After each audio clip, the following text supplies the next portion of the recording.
melaksanakan ujian akhir program sarjana terhadap mahasiswa yang tersebut di bawah ini.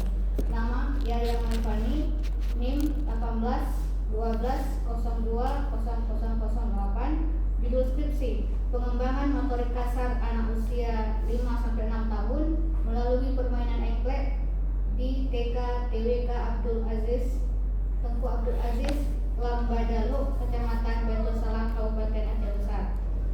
Setelah panitia ujian memperhatikan nilai ujian akhir program sarjana yang dipertahankan dalam sidang ini, maka saudari Yaya Maifani dengan ini dinyatakan lulus dan berhak mengikuti yudisium penyelesaian akhir program strata 1 Fakultas Agama Islam Universitas Kami Mekah dengan nilai 88,5 atau A, ya.